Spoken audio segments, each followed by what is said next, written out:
Bom dia, meus amados irmãos, a graça e a paz do Senhor. Mais uma escola bíblica dominical e é muito bom quando podemos abrir o livro e abrir juntamente com o livro o coração, a mente e entender lições espirituais e ter um olhar diferente do mundo. O mundo fixa naquilo que é problema, nós fixamos o olhar em Cristo, que está muito acima dos problemas da vida, das circunstâncias e daquilo que nos cerca.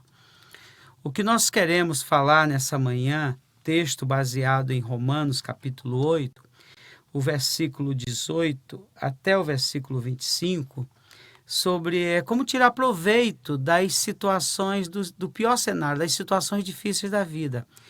Como transcender no meio das circunstâncias difíceis, no meio do sofrimento.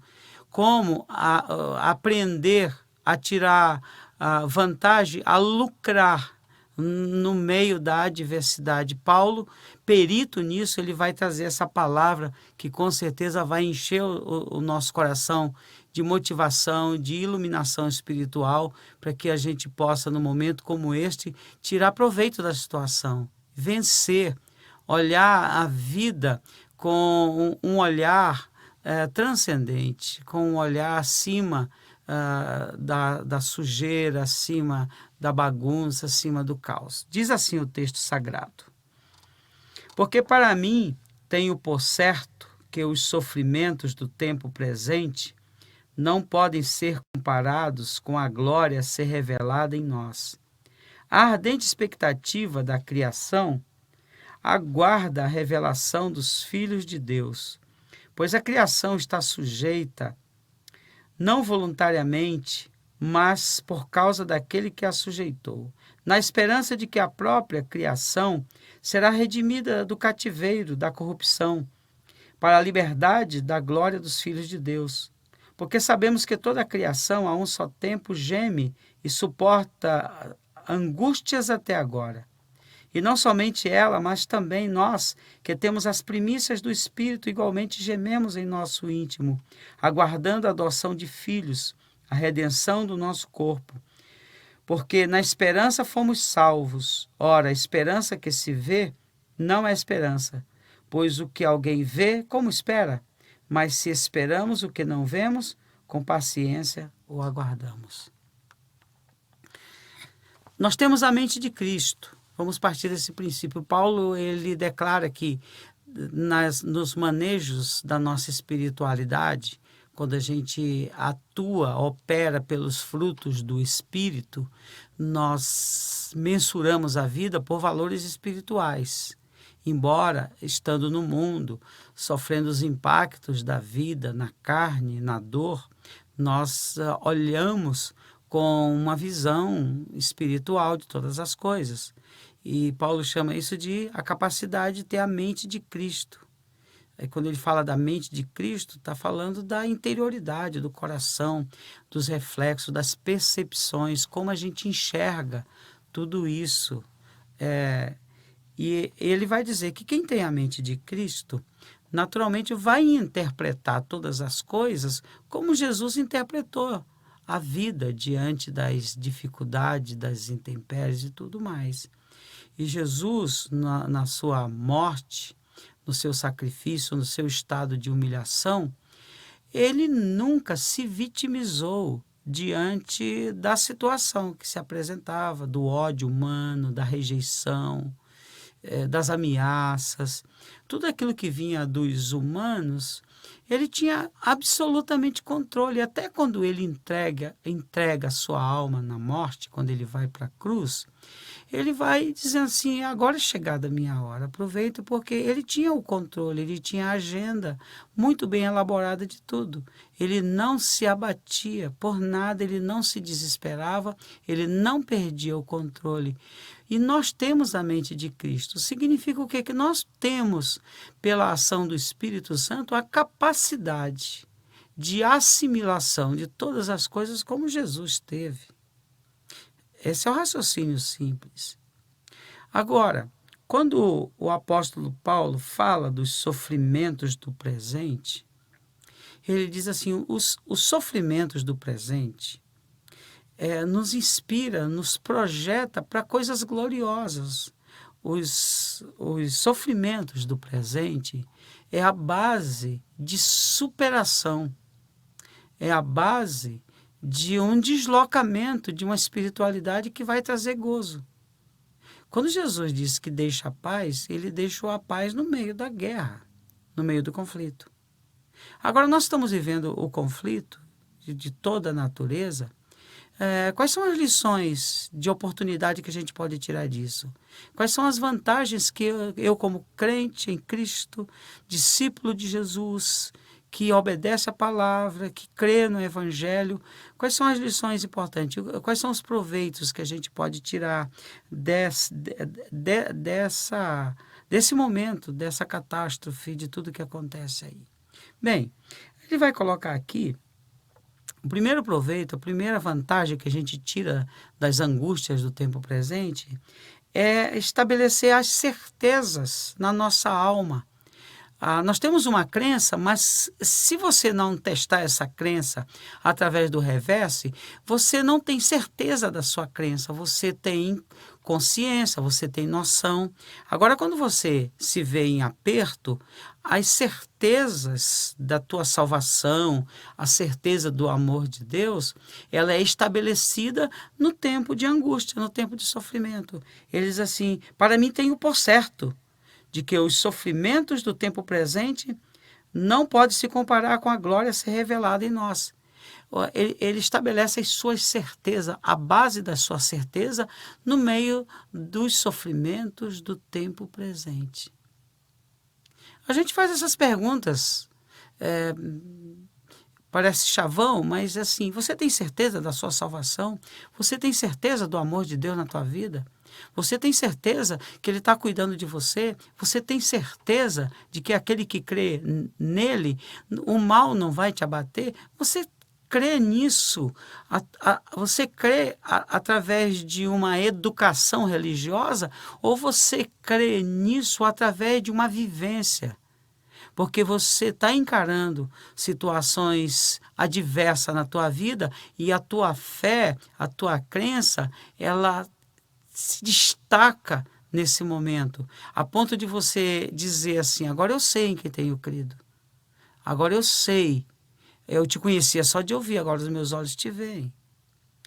Então, as tribulações do tempo presente reforçam as nossas certezas. Agora, quais são as certezas reforçadas nas angústias do tempo presente?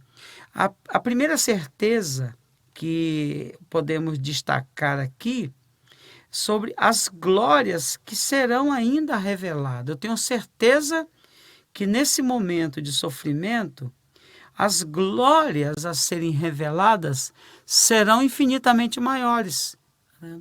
Eu tenho certeza das angústias do tempo presente. Por quê? Eu tenho uma certeza pela experiência. Agora, no tempo presente, eu tenho uma certeza pela esperança da glória ser revelada. Eu não estou vivendo por acaso, porque as angústias presentes, elas me jogam para cima e não para baixo. Quando você não crê, quando você não tem essa esperança, as angústias do presente te levam para baixo, para amaldiçoar a Deus e morrer, para abandonar uma fé fajuta, de Araque. Quando você não está arraigado, alicerçado nas bases que é a cruz, as dificuldades do tempo presente jogam você ou para a direita ou para a esquerda. E Paulo, o apóstolo, que pagou o preço de considerar o seu status como lixo por amor a Cristo, ele está dizendo para nós que os sofrimentos para ele elevava, projetava, ao invés de deixar ele para baixo, deprimido, muito pelo contrário, enchia ele de esperança, porque ele não tinha esperança no homem, ele olhava para as circunstâncias, para o sistema de governo da época, o Império Romano, o sistema religioso lá dos judeus, os fariseus, ele olhava, ele não via nenhum motivo de ter esperança nessas coisas. E aí a esperança dele era jogada para o alto. E aí ele se enchia de gozo, porque a glória a ser revelada era infinitamente maior do que as aflições do presente. Então, essa é a vantagem. Esse é o lucro que a gente tem quando a gente confia, quando a gente crê nos momentos de dor, de crise da própria existência. Eu estou certo disto. Ora, quem tem certeza, descansa na certeza. Eu tenho certeza da chegada, eu tenho certeza na ação salvadora e gloriosa de Jesus Cristo na minha vida. E isto não é brincadeira. E isto não é crença de fim de semana, isto não é crença templária. Muito pelo contrário. Eu tenho ouvido pessoas dizendo assim, não sei o que vai acontecer com a gente. Olha, eu sei de uma coisa que vai acontecer comigo e contigo aqui neste mundo, nós vamos morrer. Você acredita nisso? Vai piorando as coisas. Apocalipse diz que vai piorar. Agora, por que eu vou me desesperar com uma perspectiva pessimista de mundo? De os homens serão mais egoístas, mais avarentos, o engodo, as mentiras prevalecerão nas mídias, enfim, nas redes sociais, os fakes, tudo isso só vai ganhando cada vez uma proporção maior. Mas a minha crença não está nisso, eu não me iludo com isto, eu não gasto energia com isto, vai ser assim. É claro que eu vou viver no meu contexto e procurar mudar o contexto, sendo verdadeiro, trabalhando, fazendo a minha parte. Mas o que me encanta nesta vida é que glórias ainda não reveladas, elas são certas de serem reveladas na minha vida. E isso me motiva a viver. E isso me dá um salto de fé. Isso me leva a uma qualidade infinitamente maior de vida. Enquanto as pessoas se desesperam, meu coração se enche de esperança porque está muito próximo de uma glória maior. Quando fala de glória a ser revelada, fala de perfeição, fala de estado final, fala de endereço, de casa que está nos esperando. Fala de estado final de todas as coisas. O estado final de todas as coisas é exatamente isso, sair desse ovo, sair desse casulo, sair desse ambiente que não é mais nosso, já deixou de ser desde que a gente conheceu Jesus. Então, as tribulações afloram as nossas convicções. E quanto mais tribulação, mais firmeza, mais convicção a gente tem naquele que nos amou antes da fundação do mundo. Você quer ver uma outra coisa que aflora na convicção? A convicção de que a glória será revelada. A convicção de que os filhos de Deus serão revelados na tribulação.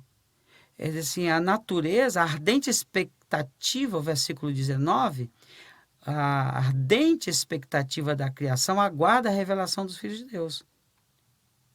O primeiro ele diz assim, no versículo 18, os sofrimentos do tempo presente nos elevam para as glórias ser reveladas. E no verso 19 diz, a ardente expectativa da criação aguarda a revelação dos filhos de Deus.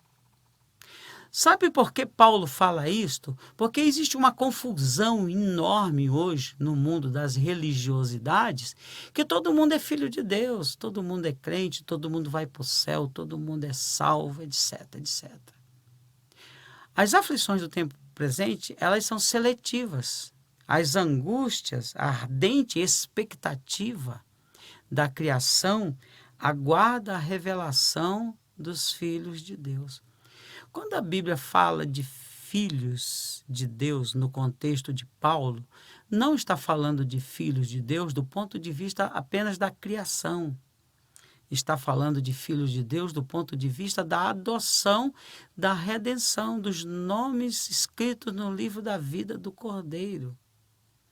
E esse pessoal está aí no mundo, operando e tudo. Então, quando há uma expectativa da criação, e aí eu queria falar um pouco sobre expectativa da criação, no contexto diz que essa expectativa ela causa gemido na criação, diz que a criação ela está gemendo até a revelação dos filhos de Deus.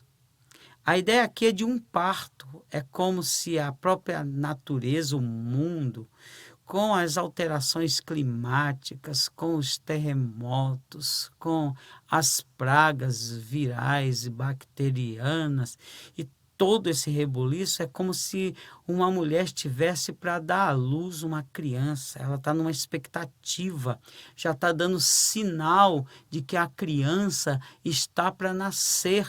A ideia que Paulo coloca no tempo presente, e o tempo presente dele era muito pior do que o nosso, preso, fugindo o tempo inteiro. Ele encarava o mundo assim, ele tinha uma missão e ele encontrava ventos contrários de tudo que era lado.